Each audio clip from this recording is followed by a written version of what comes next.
think it's going to be about team building and something to do with well-being. Alternative education, I think. Looked at some of the clues but haven't really tried to put them together, just waiting to see or to be surprised. The video that we saw would suggest that maybe there's an issue around miscommunication.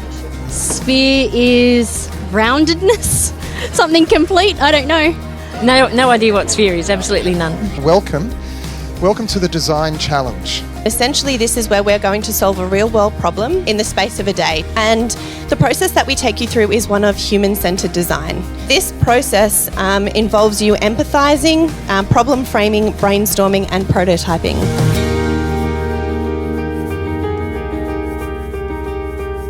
Thank you for the pleasure and honour to be here today. It's very exciting to be part of this process. I'm part of SPHERE, the acronym for which is the Sydney Partners Health Education Research Enterprise. And it's an NHMRC initiative that brings together clinicians, scholars, patients, carers, practitioners, service managers to tackle and address some of the perennial problems and improve healthcare as you experience it. Some research suggests there's a 15 to 20 year transition between, say, research findings to what you see in the healthcare that you receive. 40% of patients are not receiving what's been termed evidence-based treatment. So what we try to do in the work that we do with complex problem solving is step right back and understand the problem space and get everybody into the same mental model of what that problem is. And so it's about recognising that everybody has assumptions and biases, and that all comes to play when you're working in these teams and looking at these problems.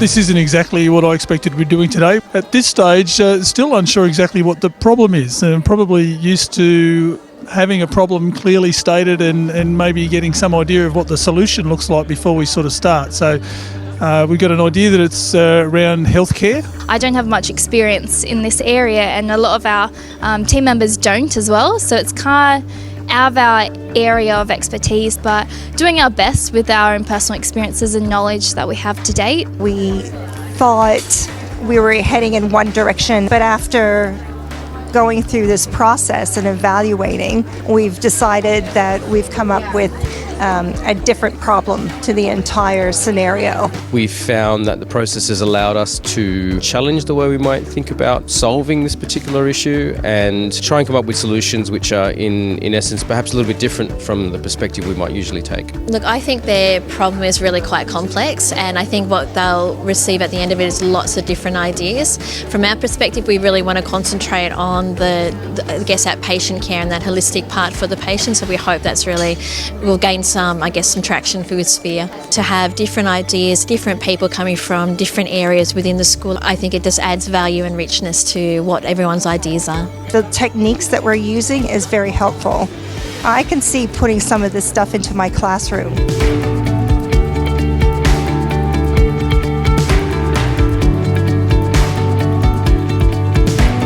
Complex problems require complex solutions, and I was inspired to participate in today's event because of the perennial issues that we face, particularly in the context of healthcare. And more often than not, what means most to patients and carers isn't prioritised. And so today's challenge was about ways of heightening the priority awarded to those types of knowledges. Our problem statement is patients need support in accessing quality, holistic and empathetic healthcare, because currently this is often secondary to competing interests or demands. The patient needs to feel greater confidence in individualised medical services because there are significant gaps in quality practice and efficiency in care. Clinicians need greater resources in order to spend more time with patients in diagnosis discussions because patients feel they are not heard during their consultations.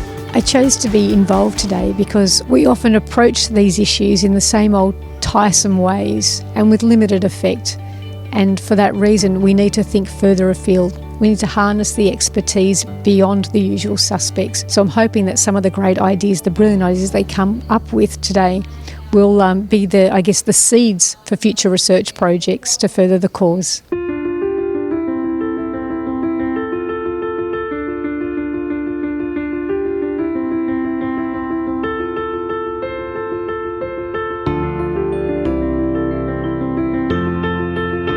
Our team has created an online interactive digital product which allows all stakeholders to know and add to the information about a patient. Have you ever been in a consultation and felt like the doctor doesn't know you from the 20 people they have seen before you? Maybe patient X is a refugee and so needs some slow, clear instructions. Maybe patient Y prefers to avoid animal products. And maybe patient Z's religion means they need modesty to be taken into account into their care. All of this is possible with our database, The Doctor's Friend. Our team has created a new model for GPs working together in trios. So one will be seeing patients while the other one is doing current research, while the other one is taking feedback from their patients, and they'll switch roles every month and work together as a team to consult. We believe that this means of circular communication will enhance healthcare because it validates both the patient and the doctor and maintains a continuous pathway for knowledge translation. Have you or a family, relative or friend with a complex medical issue ever felt frustrated and disempowered dealing with multiple health professionals that don't seem to communicate? Our team has created a new role in the medical profession with an innovative specific qualification in case management, allowing them to advocate for the patient. Let's build partnerships with educations, with hospitals and the community for a more personalised healthcare today.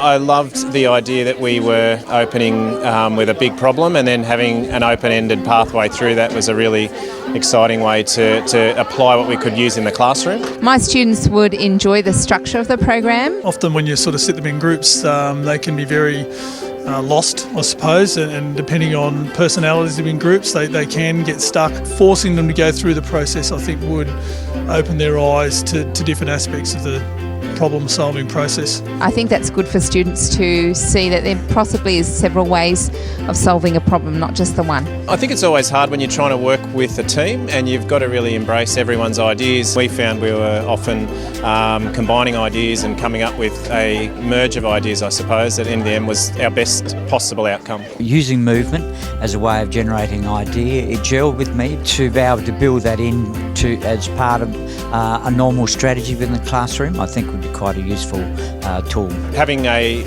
real-world person that we were working for on the day makes it very authentic and gives you an opportunity knowing that what you're talking about or coming up with solutions for is as real as can be. I think the use of the model materials, which at first I thought was hard to use because our solution was a conceptual one, but using plasticines and other things helps you to put your thinking together and create a representation of what your thinking is. I think just working with a different team was really exciting, and the fact that no one was really an expert really sort of helped us work quite collaboratively and be open to each other's ideas. As a teacher, you're never really in the position where you're not the expert in the classroom, so it was good to sort of empathise with the students and how they would experience these sorts of challenges.